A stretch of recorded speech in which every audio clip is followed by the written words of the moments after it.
What is good, everybody? Welcome to another Niners Nation Instant Reaction podcast. I am Rob Stats Guerrera, and I am here with you, and it is not, I repeat, not a happy recap as the 49ers fall to the Atlanta Falcons 28-14. Just an absolutely miserable Sunday for the 49ers. Literally nothing went right. They were down 6 defensive starters coming into the game, and they are down even more now that it is over. We don't know the full extent. Talanoa Hufanga on the first drive of the game got hurt. He returned, but he was banged up. Samson Ebukam also got hurt, was banged up all day, in and out. We will find out the extent before I really get rolling here. I want to remind everybody, please rate, review, follow the Niners Nation Podcast Network. We always say if you take the time to leave a review, we will read it on the show. Just terrible for the 49ers all around today. And I can't criticize the defense too much, like I said, because they were down so many guys. Like, the injuries have to be a thing here. I hate that the statistics from this game count against the 49ers defense just because so many players were gone. No Kinlaw, no Armstead, no Bosa, no Jimmy Ward, no Azeez Al-Shire. Charvarius Ward went down in this one, went to the locker room with a groin injury. Mike McGlinchey went down. I know he's offense, but he went down. Could maybe an Achilles. We don't know. They're calling it a calf. He's sketchy. We'll find out then. They're so banged up, particularly defensively. But it's frustrating because we think the 49ers are better than this, and yet it seems right now they're not. And we can talk about the injuries. We'll get into that. I want to talk about Jimmy Garoppolo. I want to talk about the offense. I want to talk about all of it. This is a wasted opportunity for the 49ers. Big time.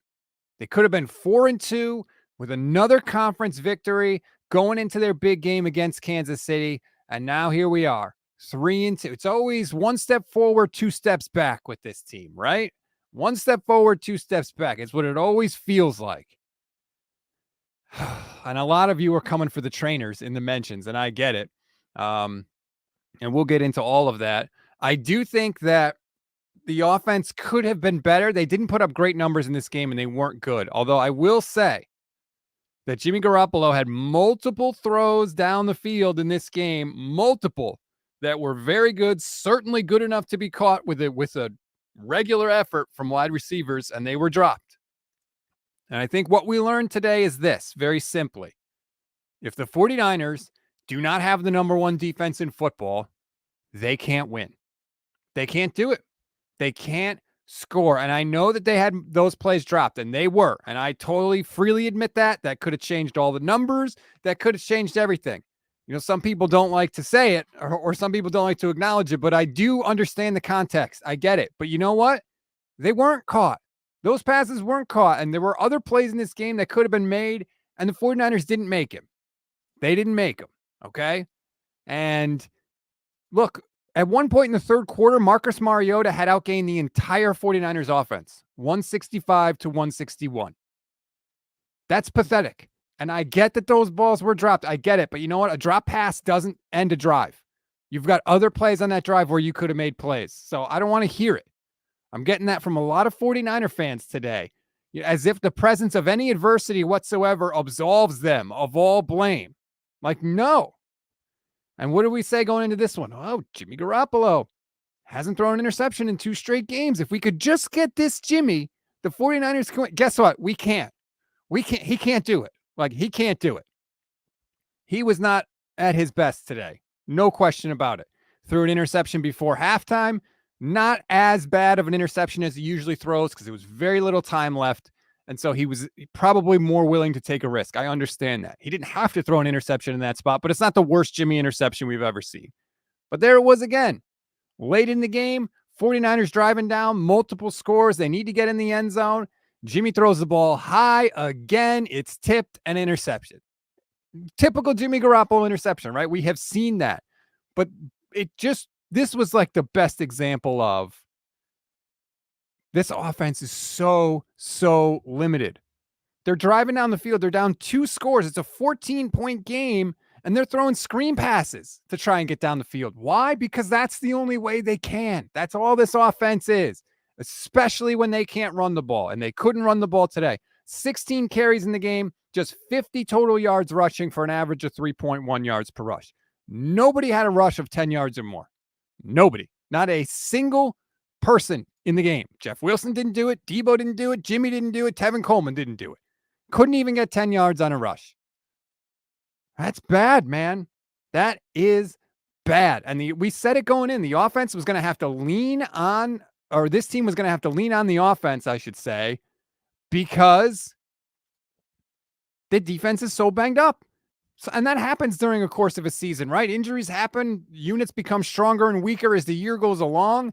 And this was the time for the 49ers offense to step up. And it's not like they were playing against an all-time defense, okay? They were playing against a crap defense, a crap rushing defense, I might add.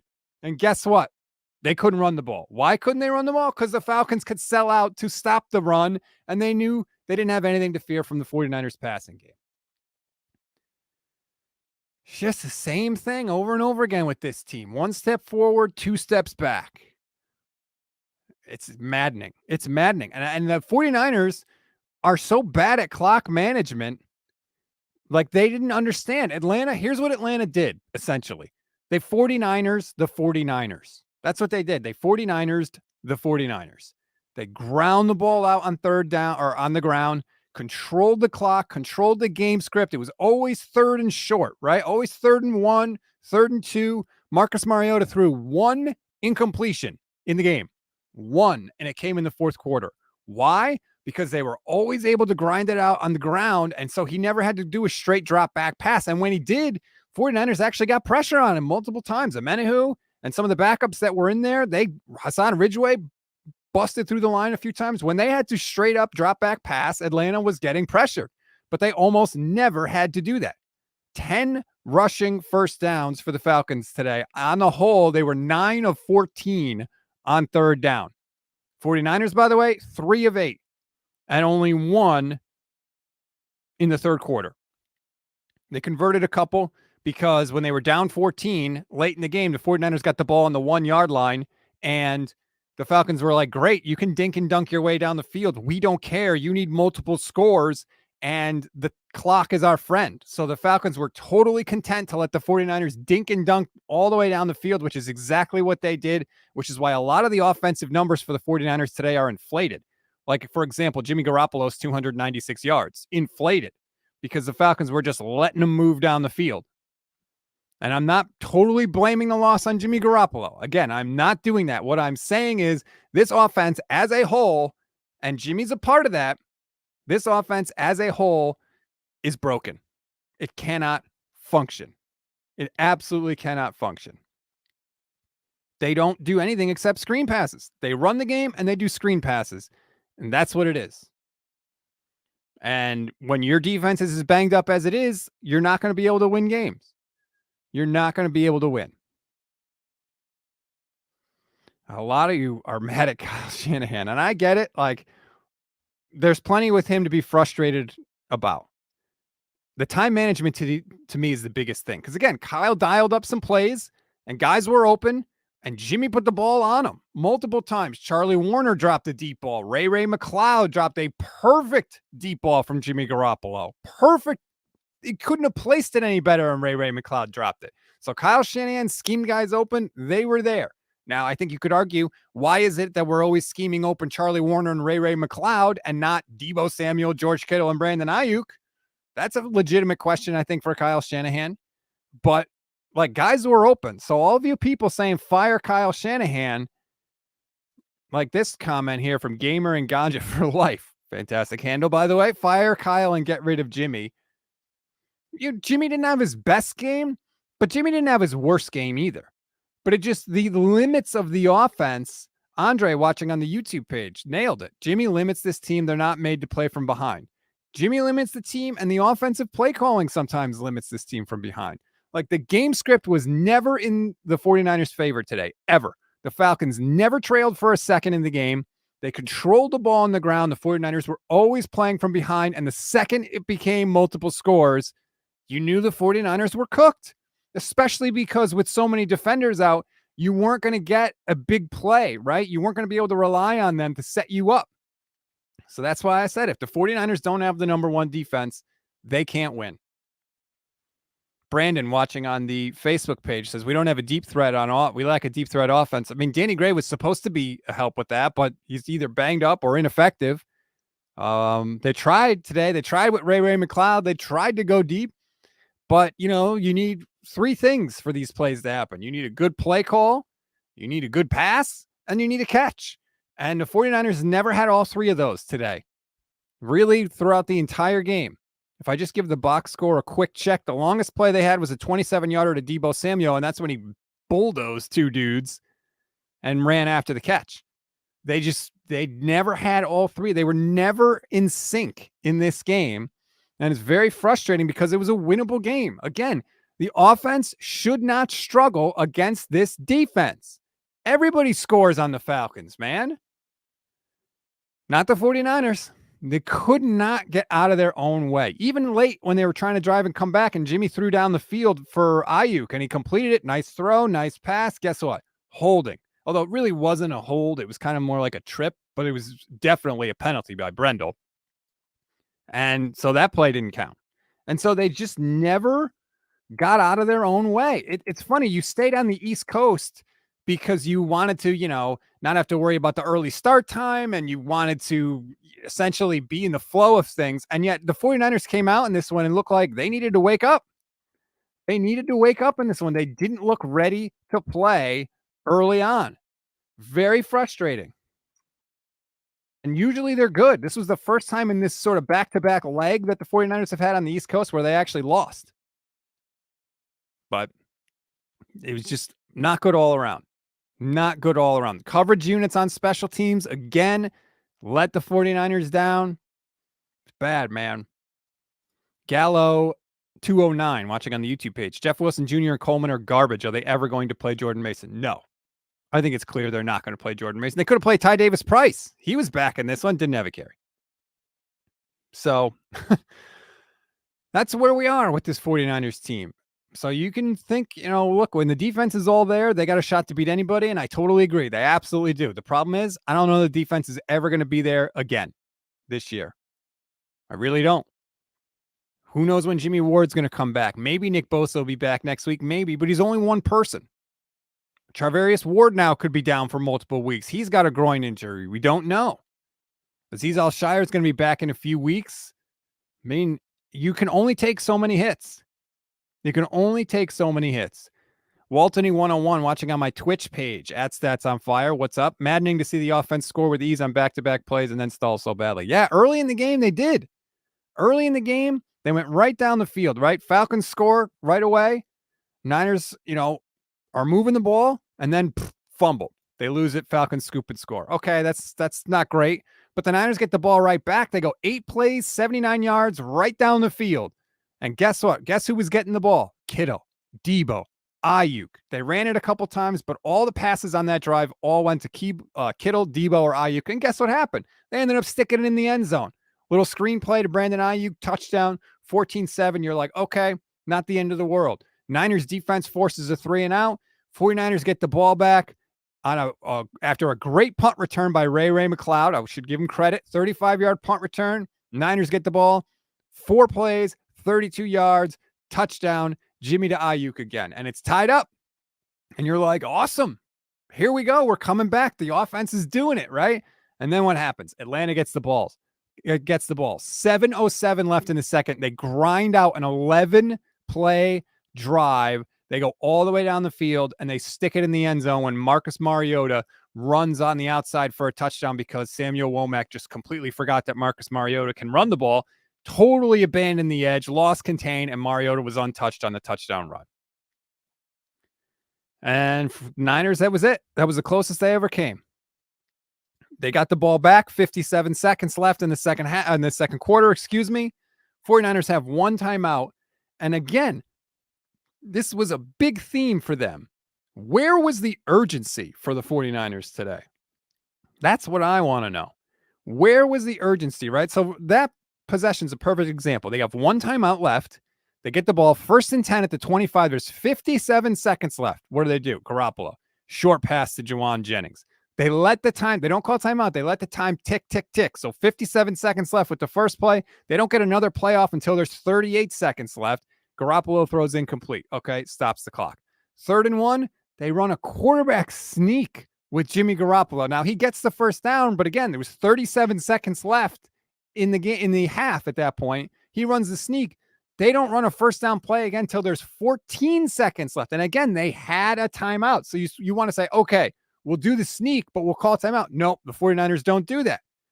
Then Jimmy throws to Juice for 10 yards. Then they call a timeout. So then they're at their 47-yard line with 16 seconds left. At that point, you're kind of cooked, right? You know the Falcons are going to play the sideline there. So what do? Well, you've got to try to go over the middle. Now, Garoppolo sacked. He fumbled. Luckily, there was a defensive holding, so that gave him at least one more shot. And then on the next play with 9 seconds left, Jimmy Garoppolo throws a pass deep down the field, but not in the end zone. Deep down the field for Deebo Samuel. It's intercepted, and that was the end of the threat. And I know some 49er fans are like, hey, that interception is not the biggest deal in the world. Yeah, it's not the biggest deal in the world, but it still stopped them from having one more shot at it. So you didn't have to throw that deep down the field because all you're going to get is a field goal anyway because it's not in the end zone, even if he catches it. So maybe try and throw shorter and somebody could break a tackle and get out of bounds. Again, it wasn't the worst interception ever, but I don't totally excuse it just because there was some adversity. I'm not going to totally say it didn't matter at all. Max watching on the YouTube page, 4 words, catch the bleeping ball. Lots of drops today by the 49ers and their receivers. But again, it was just the urgency that I did not like. There was no urgency of that final possession of the first half, as always with Kyle Shanahan, because he's worried about turning the ball over. That's it. He never takes control of the game. He always tries to call a play. It's like, well, if we break 6 tackles and go down the field, then maybe I'll try and score. But it's almost like he doesn't want to do it himself.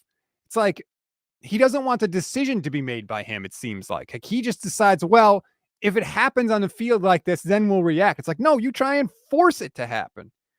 Force these things to occur like you did last week with the Panthers when it was 4th down and you went for it on 4th down. You got the first on a penalty and then you went down and scored. You took control of that game. That was awesome. Didn't seem to want to do it today. Nobody seemed to want to make a play for the 49ers. And then in the second half, 0 points. Punt, pick, turnover on downs. That's the 49ers offense in the second half. And we've seen it too many times now with this team. Score early, touchdown. Maybe they get another field goal in the first half, and then nothing. And I'm not putting the blame on any one person today. I'm not, because there's enough to go around. But I don't care who you want to blame. This offense is a problem. It is broken. Blame Shanahan, blame Jimmy, blame the receivers, blame the offensive line, blame the injuries, blame whatever. It doesn't really matter. What matters is, does it function? And the answer is clearly no. The offense is the problem for this team right now.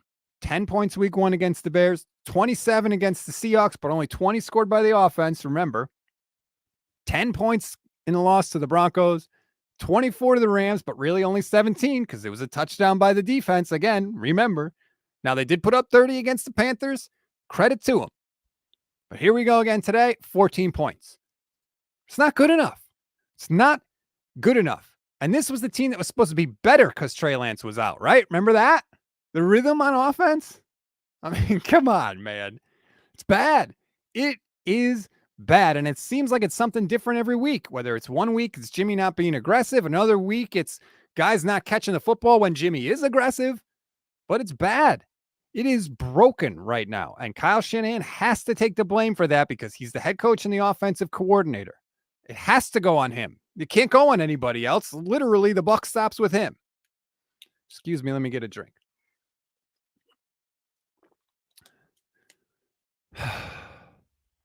And this is a perfect comment from Ricardo on the YouTube page. The problem is we lose to the Falcons. What do we expect when we face the Chiefs? Patrick Mahomes is going to score $1 billion on this defense because it's the backups. It's not going to be because they're not any good. It's because their good players aren't playing. I'll be fascinated to see what the post-game comments are like for the 49ers. And again, I'm by myself, so I will try and keep an eye on that. But if you see anything interesting, please throw it in chat and we can talk about it. Tim Kawakami has an interesting tweet. The problem for the 49ers is they can take losses here or there because they're still probably one of the NFC's 7 best teams, but getting their third loss this early while the teams in the NFC East keep winning really narrows the 49ers wildcard window if they don't win the West. And that's 100% true. That's why this would have been such a big win for the 49ers. It would have helped create a little distance in the NFC West. Now you're hoping that the Rams lose. It's not great. This was a real opportunity for the Niners to get another conference win and possibly distance themselves in the division. And now, not. Why? Because the offense pees down their leg. Fernando Medina, please, Rob, help us make people understand we need to try a different guy at quarterback. Don't care. Number 13 is a rookie. He can't perform worse than the guy we have now. And yeah, I know that Jimmy wasn't great in this game, but again, it wasn't his worst game. I can't look at this game right out of the gate and say it was definitely Jimmy Garoppolo's fault. I can't say that, honestly. Again, he threw the ball. He was okay. He threw the ball deep a bunch of times, and it should have been caught. And he can't catch it for people. He can't catch it for people. Now, I do think that you need to be able to overcome that also. Like, that's part of it too, right? Just because you had a guy drop a deep pass doesn't mean, whoop, I don't have to do anything the rest of the game because he should have caught it. Like, no. But that's what's missing with Jimmy Garoppolo, and we've known that, right? He can't overcome those plays. He's good when everything's good, but in adversity, Jimmy ain't your guy. He's just not. But that's who he's always been. That's who he's always been. So, you know, you could say to bench him now, but like this was the game from him that you expected, quite honestly. Christopher Johnson watching on the YouTube page. When does Kyle's seat get warm? I mean, it's not going to get warm now because I think he can reasonably say, look at the crazy injuries we've had. But he gets a little bit of a breather because they made the NFC Championship last year. And that happened, you know, that's a real thing. I think he gets a lot of leeway because of that, right? Because he could say, look, I've been in the NFC title game 2 out of the past 3 years. And we have a Super Bowl. I won one of those NFC title games. So I don't think his seat is going to get warm. But it's just frustrating because they should be better than this. They should be better. You look at the 49ers wins this year. They beat the Seahawks. They beat the Rams. They beat the Panthers. Any of those like really stand out to you? No. Like if you're looking to knock down the 49ers, you're like, who have you guys beaten this year? And we don't really have a good response to that. And who have we lost to? The Bears, who look miserable. And I get it. It was raining, but the Bears had to play in it too. They lost to the Broncos, who look miserable. And they lost to the Falcons, who probably of the teams that they've lost to are the best. The Falcons haven't looked horrible this year at all. But man, I didn't notice this. Merrill Klein watching on the Facebook page. We've lost every game where we wore white jerseys. That's dangerous, man. And I said going in, the Falcons were wearing the throwbacks. Look out. I don't like that, man. Look good, play good. The Falcons look good. And they played good. The jersey thing is real. I totally believe it. Okay, this drives me nuts. Kong Win watching on the Facebook page. They're going to end up losing games. Don't overreact. When am I allowed to be upset after a loss? Can someone tell me? Like, I just want to know. When is it okay to be upset at your team losing? Because every time they lose, I come on here and talk about what happened, and people tell me I'm overreacting. Like, when is it okay to be upset after a loss? I can't be mad at this one. I can't be mad that they didn't force the other quarterback to throw more than one incompletion the entire day. Not allowed to be upset about that. Right? Not allowed to be upset about the fact that the offense basically converted 1 third down all day when it mattered. Nope. Can't be upset about that because they're going to lose games. Like, I don't understand you people. These games count, right? Like, I think too many Niner fans, especially some of the content creators in this space, look at what should have happened or what could have happened and excuse what actually did occur on the field. And that's not how it works, man. That is not how it works. The 49ers have had the better team in the 2 Super Bowls they've gone to under Kyle Shanahan. Or excuse me, the 2 Super Bowls they've gone to in 2012 and 2019. I firmly believe they were the best team in both of those games. Guess what? Doesn't matter. They didn't win either Super Bowl. They don't get the trophy. You got to stop looking at what could have been or what should have been and start looking at what is happening. And I'm generally a process over results guy. I really am. But the results also matter. They do. And right now, The results are not good. They're not good in this game. And I'm tired of people telling me to stop overreacting. Like, what do you want? What am I just supposed to just come out? Oh, they lost. Oh, well, that's okay. Maybe next time we'll catch some of those deep passes. Like, what am I supposed to be smiling after this game? Enough, man. Enough. Ben Richards watching on Twitch. At Stats on Fire on Twitch. Less hate for Jimmy Kyle today, but watching how and when Mariota ran was how I envisioned Trey Lance being used. Still bitter. Yeah, Ben, I think I am too. I really do. And at least the 49ers recognize that that's what they needed, but this is the situation we're in. And I thought Jimmy actually did a little better job today, kind of rolling out, evading pressure. He took a couple of sacks, but I thought he actually did a pretty good job on the move. Unfortunately, he cannot throw when he's on the move. Like, he can't do it reliably at all. I tweeted out the scariest thing in football is Jimmy Garoppolo after 2.5 seconds with the ball in his hands. Because I don't know what's going to happen. He gets those happy feet and he tries to roll out and make a play. And we saw it in this game. He rolls out there in the red zone. Kittle is open in the end zone. He's open in the back of the end zone, and Jimmy sees him. Jimmy throws it on the run, high over his head. He can't make the catch. That's the same exact thing they tried to do in the Packers game last year in the playoffs. Jimmy was he was banged up then, so the throw was short and intercepted. Jimmy's healthier this year, so that's why the throw wasn't short. It was over his head, but he still can't make the throw. Man, it was frustrating. Paulie says, Marcus Mariota was so much better than Jimmy G. The difference in the game. I don't know that I necessarily agree with that. The running game was so much better for the Falcons, and that's what allowed Mariota to look as good as he looked. He really didn't have to do anything, and the plays he did made, he kind of play action. Niners linebackers came up, again, second team defense, and Mariota was able to make some pretty definitive reads and plays that way. I don't think that necessarily just on their own merits, Mariota was that much better than Jimmy G today. I really don't. But when the Falcons are in second and short, second and medium, and third and short, basically all game long, it can help your quarterback look a lot better. A lot better. So this is where we are now. 49ers are 3-3.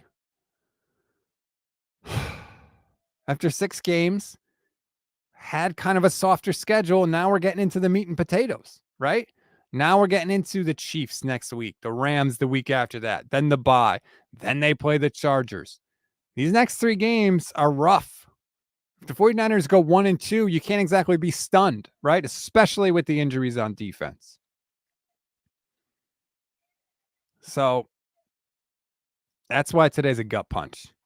What could have been and what ended up being are vastly different. All right, let me see if I can look really quickly and see what the Niners are saying in the postgame. I know Kyle spoke, so let's see if I can find some quotes. I don't like going crazy because what I see on Twitter after the game is usually not the full context of the game and of the quote.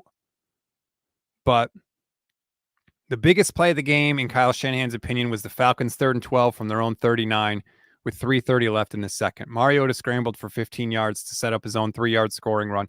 You know what? Like, I'm tired of that, man. How can the biggest play of the game come in the second quarter? Again, like, something bad happened for the 49ers. Yeah, Mariota scrambled and got a first down. So what? That doesn't automatically give them a touchdown. It doesn't. There were still plenty of plays to stop them after that. And great, okay, they scored to go up 7. That you still had half of football left, more than half of football. How can you let that be the biggest play in the game? The 49ers, man, this year I'm talking, they do not seem like they could take a punch. They really don't, right? Bears game week 1, they get that big play to Dante Pettis. What does the offense do the rest of the game? Nothing. Nothing at all. They're trying to hold the Broncos down all game. Russell Wilson scrambles, has one good drive. 49ers can't respond. They cannot take a punch. Luckily, in the Rams game and the Panthers game, they never punched, really.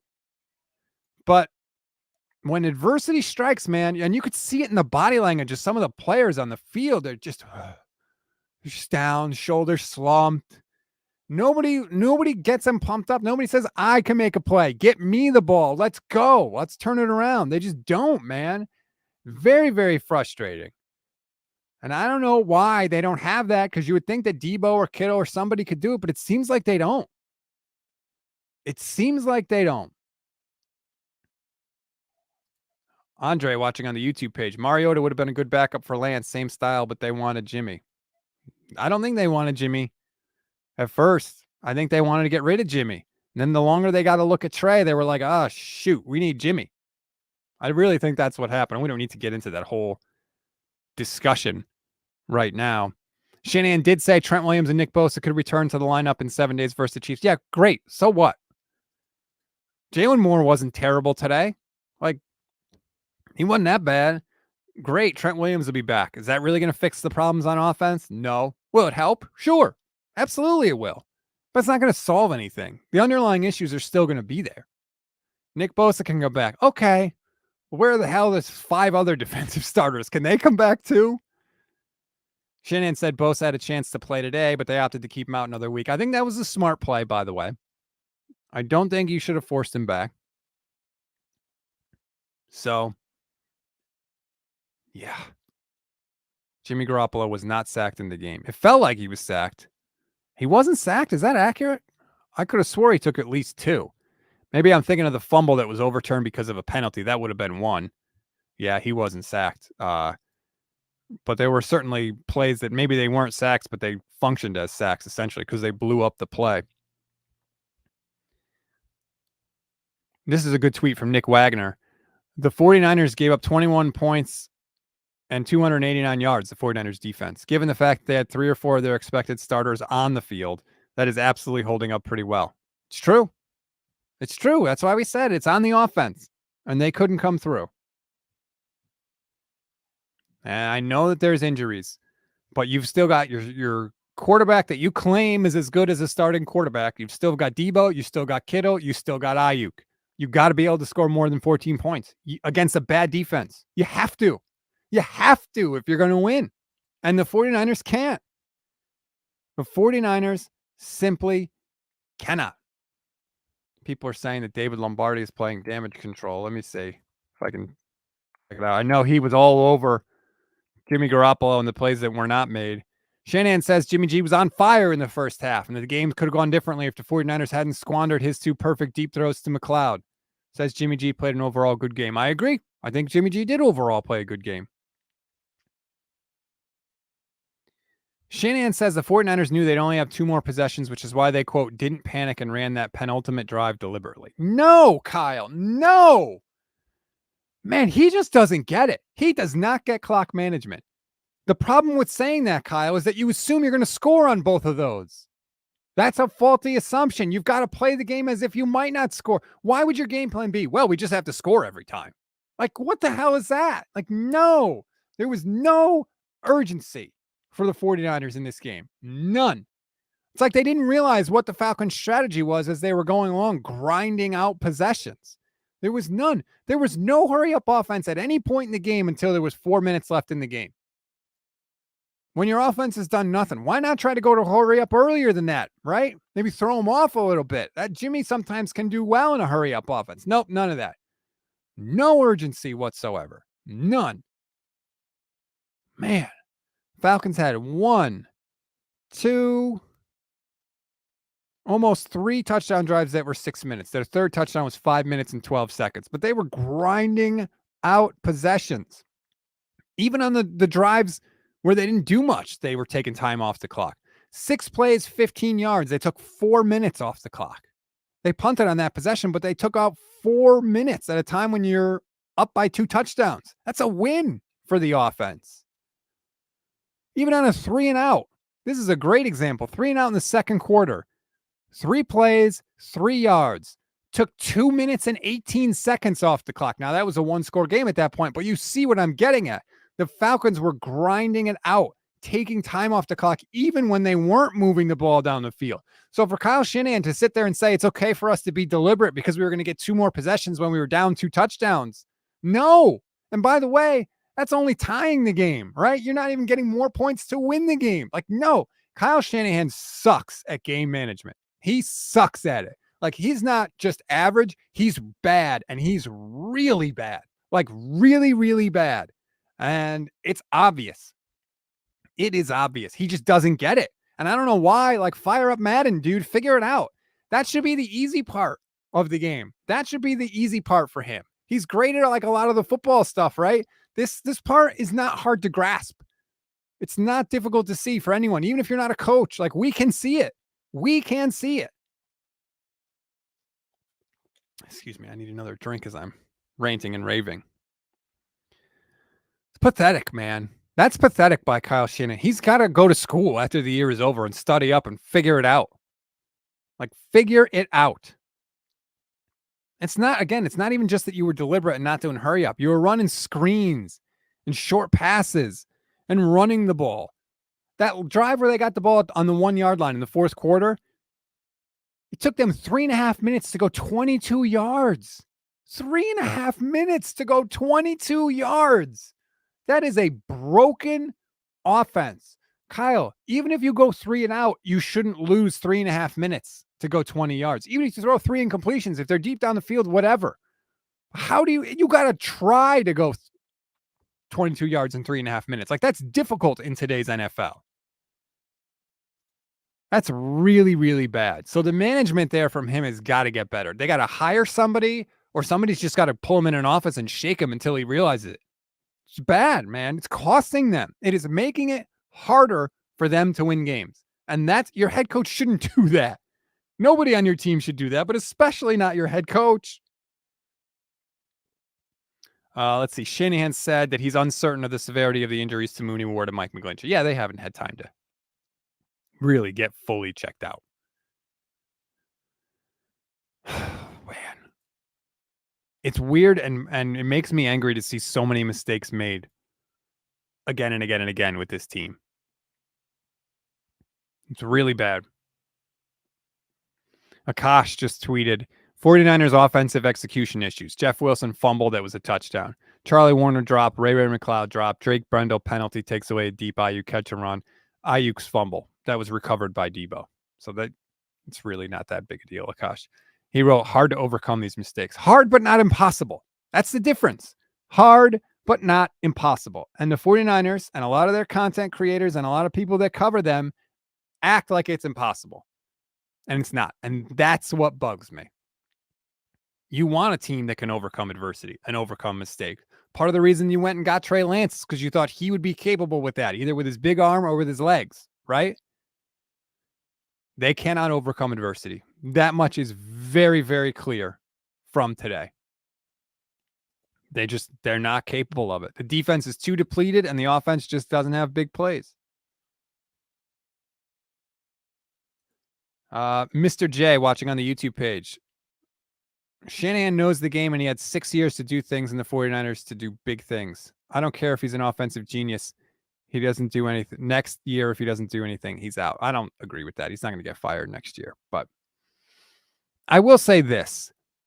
It's a little frustrating because we've seen this happen with the offense before, right? Where they draw up plays and they throw it down the field and Charlie Warner or Jawan Jennings or Ray McLeod doesn't make the catch. Why aren't those plays going to Kittle, Debo, or Ayuk? Why not? Like, why are you ever drawing up a play for Charlie Warner? Ever. Or Ray McLeod. Ray McLeod sucks. He sucks. He's not good. The Pittsburgh Steelers can't make a play on offense. They were happy to let Ray McLeod leave. Do you ever wonder why? Jamar watching on the YouTube page. If we get behind by 10 or more, it's a wrap versus any team. Pretty much. Unless the defense can get a touchdown. That's the difference. Unless the number one defense can get us a touchdown. Or just completely shut down the other team. Jerry Habib watching on the Facebook page. If the ball hits you in the hands, you got to catch the ball. Yeah. Or, but you know what else you can do too? Hit him in the hands again. Let's see if they can catch it. How about that? Hit him in the hands again. Again, I get it. It's not on Jimmy that those balls were dropped. It's not. It's not his fault. How could it be? But the 49ers got to continue to make plays. You can't just throw up your hands and say, well, we should have. We did our part. Like, no. Keep going, man. Keep going. RJ Money on the YouTube page. If Kyle stays under 500 by next year, he should be up to be replaced. You know, it's funny. They won last week, And a lot of the 49ers beat writers were saying, well, if you include his playoff record, Kyle Shanahan's at 500. The Kyle haters can't say he's under 500 anymore. First of all, yes, I can, because you never include playoff stats in that kind of thing. And second of all, guess what? He's back under 500 anyway. So I've never seen a situation where you've got a head coach with a record that's mediocre, but yet he has all this success in the playoffs. It's so wild. And I understand why some people say I'm done with that. And I understand why some people say, look, if we get to the playoffs, this guy's proven he can take us deep. I get both sides of it, to be honest with you. Thomas watching on the YouTube page. We don't have the QB 14 points against the Falcons is nasty work. I agree. But again, Jimmy Garoppolo is the backup quarterback. Like the plan, they were going with Trey. They're forced into Jimmy Garoppolo or forced into a backup quarterback, let's say, this year. So it is a little different. I have to admit. It's a little different than if they have Trey Lance sitting on the bench like they did last year and Jimmy Garoppolo is struggling. Carlo watching on the YouTube page. George Kittle has lost his speed. He claims to be full strength. Now, George had a little bit better day today. 8 catches on 10 targets. Nice to see 10 targets. 83 yards. But again, a lot of that was kind of those garbage time yards, short little dump offs. Not a lot down the field with Kittle, especially. A lot of Kittle's throws are like 1 or 2 yards at the line of scrimmage. That's upsetting. And I don't know, maybe he's all the way back. Maybe he's not. I don't really care if he says he's all the way back. They lie all the time. But he doesn't look like the same player. A lot of guys taking responsibility. Fred Warner, we were getting knocked back, me included. We got to be better in the front 7. Ayuk taking responsibility. I had a drop that could have gotten us in a better spot on 2nd or 3rd down. I think some other guys would tell you about some of the opportunities they had. I wonder what Jimmy Garoppolo is going to say. You think he's going to say he should have been better? Even if, like I said, a lot of the mistakes were not on him today. Guaranteed he doesn't say I have to be better. Guaranteed. He's going to say, we never got in a rhythm. We didn't do it. We didn't convert 3rd downs. We. He's very French in the post-game press conferences. And how many guys are going to say we never got in a rhythm on offense? Like, how is that the problem every single week? It's always the same. We never got into a rhythm. Well, what the hell? Figure it out, man. Figure it out.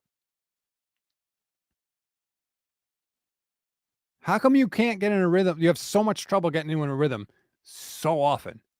That should not be. It should not be.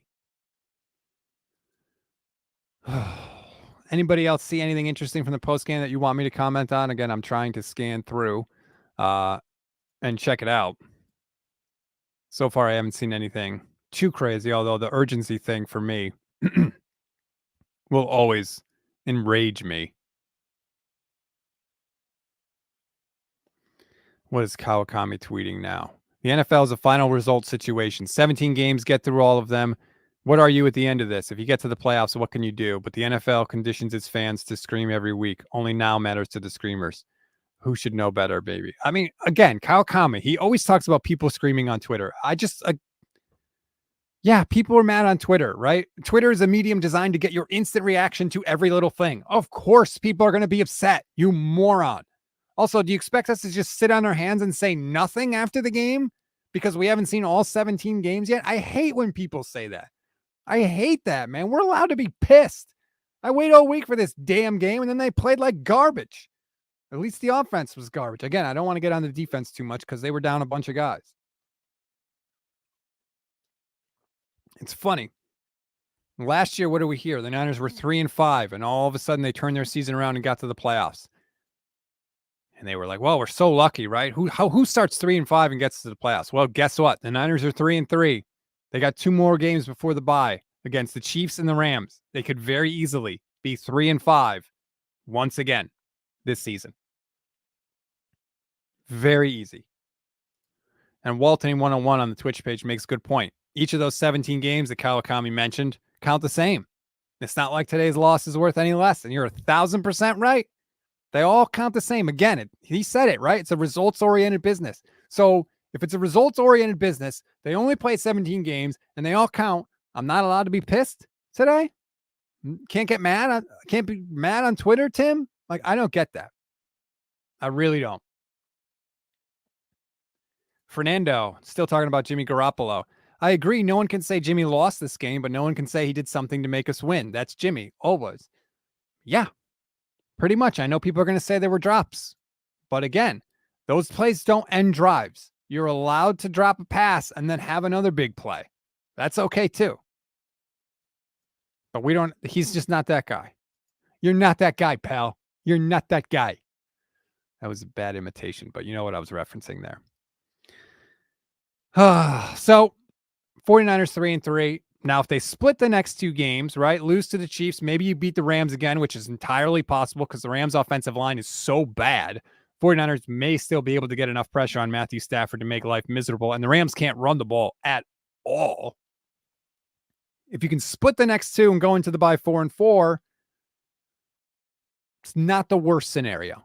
It's really not, because there are some games, again, you would think the 49ers have a good shot to win. But like we've talked about, they could beat anybody, they could lose to anybody.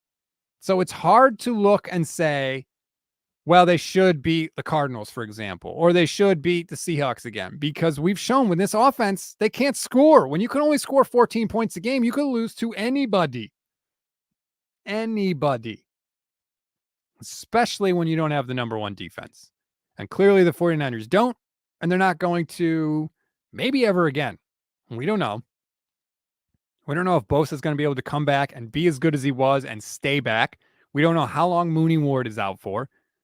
Azeez Al-Shire, he's going to come back at some point, but again, is he going to be 100%? How long is it going to take him to get up to speed? We don't know. Jimmy Ward, same thing. So they may not have this number one defense the rest of the way. Now, fortunately, if you look in the NFC, pretty crowded standings right now, right? You've got the Eagles at 5-0, then the Vikings and Giants at 5-1, Cowboys at 4-1, Tampa Bay, San Francisco, Green Bay, Atlanta, all 3-3. And then you've got 4 teams at 2-3, some others at 2-4, blah, blah, blah, blah, blah. So they're in the thick of it. They are in the thick of it right now. But you can't be dropping too many more of these games, right? You can't just count on the rest of the conference to be weak. Right now, the 49ers are still in first place in the West, so they're still the 4 seed. But now you're in a situation where you need the Rams to lose to the Panthers, and it's 3-0 Carolina right now. Man, you really need the Panthers to beat the Rams. That would be excellent if you're a Niner fan. Oh, I like this comment also. You're not him on the YouTube page. Cardinals are going to be low-key good with DeAndre Hopkins back. They'll probably be better. They'll probably be better than they've. I mean, they can't really be worse than they look right now. Let's just be honest. Paulie watching on the YouTube page. What is Kyle Shanahan's fascination with the wide receiver screen pass? He uses it way too often, much too predictable. He even uses it in long yardage situations, becoming infuriating. Yeah, he uses it in long yardage situations because he doesn't trust Jimmy. He's terrified that Jimmy Garoppolo is, one, either going to get pressure and then the play is immediately over because Jimmy doesn't make plays under pressure, or two, he's going to throw an interception. So Kyle thinks his best chance to be successful is to quickly get the ball into the hands of his playmakers, the guys that are really good at the catch, and hope that they can bail him out. Again, it's another situation where the Niners are sitting and waiting and just hoping that the game comes to them instead of taking the game, instead of demanding and forcing the game to come to them. It's not what they do. Flint watching on the YouTube page. I miss the old days when Kyle Kami would criticize coaches. Me too. But guess what? 49ers beat writers. They're not that guy, pal. There's one. Grant Cohn. He's the only one that'll do it, and he criticizes everything, so it essentially loses effect because Grant criticizes everything even when things are good. But he's at least willing to ask a hard question. Nobody else will. Mike Silver will be critical, but he's more of a columnist than a beat writer, and he's got his friends too. Some people are protected with Mike, and I like Mike, and he just joined me this week, and it was a great interview. You can go check it out on the YouTube page. But some people he criticizes, some people he doesn't. Flint again on the YouTube page. Thanks for the super chat. Stuck at 7-10 with Kevlar Kyle for a decade. He's not going to be Kevlar forever. That vest can only last so long. But he did make the NFC Championship game last year. Again, that buys you time as a coach, and especially when you can point to all the injuries. Now, I think it's safe to say you can start to blame him for the injuries now because it hasn't stopped and he hasn't figured out a way to adjust. So it's not a complete shield, but yeah, he's got a little time. You got to change your mentality, though, of depending on hurt players. Javon Kinlaw going on IR. You're always depending on hurt players. Hurt guys get hurt. And that's why the 49ers have so many injuries time after time, because a lot of the guys they depend on get hurt a lot. So not a good day for the 49ers this week. Brutal Sunday, brutal playoff weekend for me. I had to watch my Mariners lose in an 18-inning game last night to the Astros, and then the 49ers just completely lay an egg. This comment, Mr. Leo, watching on the YouTube page, Falcons handled them easy. It did look easy for the Falcons. That's a really good point. It looked easy for Atlanta. That's depressing. Utterly depressing. Let me see. Did Jimmy Garoppolo speak? If he spoke, let me see if I can react to some here before we log off for the night. Jimmy Garoppolo, self-inflicted wounds were the story of the day. That's true. It's 100% true. John Lund tweeted out, Kyle Shanahan is 19-6 in his career as 49ers head coach when they win the turnover battle. He is 23-39 when it's even or they lose the turnover stat. And if you look at 2022, this is a good tweet from John. In the Bears, they lost the turnover battle. Seahawks, they won the turnover battle. They were +3. They won. The Broncos, -3. They lost. Rams, +2 turnovers. They won. Panthers, they were even. Nobody turned the ball over. Or there was 0. I shouldn't say nobody turned the ball over. That's not true. They were even on the turnover differential, and they beat the Panthers. And they were -3 today, and they lost to the Falcons. I hate to break it down to one simple stat, but yeah. And part of it is because when the 49ers do turn the ball over, they can't overcome it. They can't overcome it. And I don't know, you can't go into every week just expecting the game script to go in your favor and things to be good all the time. You can't.